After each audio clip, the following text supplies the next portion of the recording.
ಪತ್ರಿಕಾ ಮಾಧ್ಯಮದವರಿಗೆ ನಮಸ್ಕರಿಸ್ತಾ ಇಲ್ಲಿ ಬಂದಿರತಕ್ಕಂತ ನಮ್ಮ ಸಮಾಜದ ಮುಖಂಡರಿಗೆ ಎಲ್ರಿಗೂ ವಂದಿಸ್ತಾ ಈ ಒಂದು ವಿಶೇಷ ಪತ್ರಿಕಾಗೋಷ್ಠಿ ನಡೆಸ್ತಾ ಉದ್ದೇಶ ಇಷ್ಟೇ.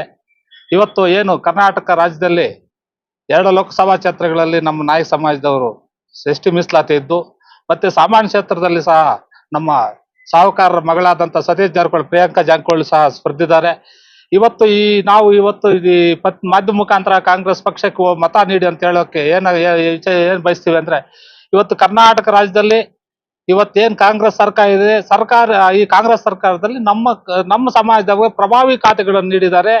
ನಮ್ಮ ಯಾವುದೇ ರೀತಿಯಾದಂತ ನಮ್ಮ ಸಮಾಜವನ್ನು ಕಡೆಗಣಿಸಿಲ್ಲ.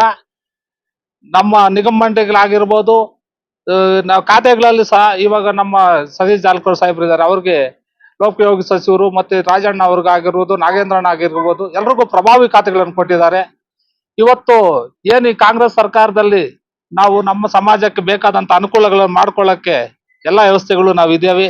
ಈ ಒಂದು ಕೋಲಾರ ಲೋಕಸಭಾ ಕ್ಷೇತ್ರದಲ್ಲಿ ಸಹ ನಮ್ಮದೇ ಒಂದು ಆದಂತ ನಿರ್ಣಾಯಕ ಒಂದು ಮತಗಳು ವಾಲ್ಮೀಕಿ ಜನಾಂಗದ 1 ಲಕ್ಷಕ್ಕೆ ಮೇಲ್ಪಟ್ಟ ಮತ ನಮ್ಮ ಜನಾಂಗದ ಒದಿದ್ದು, ಈ ಒಂದು ಜನಾಂಗ ಇವತ್ತೇ ಕೋಲಾರ ಲೋಕಸಭಾ ಕ್ಷೇತ್ರದಲ್ಲಿ ನಮ್ಮ ಜನಾಂಗವೇ ನಿರ್ಣಾಯಕ ಮತಗಳನ್ನು ನೀಡ್ತಾವಂತ ಎಲ್ಲರೂ ಸಹ ಒಗ್ಗಟ್ಟಿನಿಂದ ಕೆಲಸ ಮಾಡ್ತಾ ಇದ್ದೀವಿ.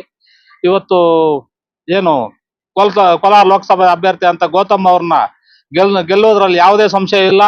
ಸುಮಾರು 3 ಲಕ್ಷ ಮತ ಅಂತರದಿಂದ ಗೆಲ್ತೀವಿ ಅಂತ ಹೇಳ್ತಾ ಘಂಟಾಘೋಷವಾಗಿ ಹೇಳ್ತಾ ಇದ್ದೀವಿ.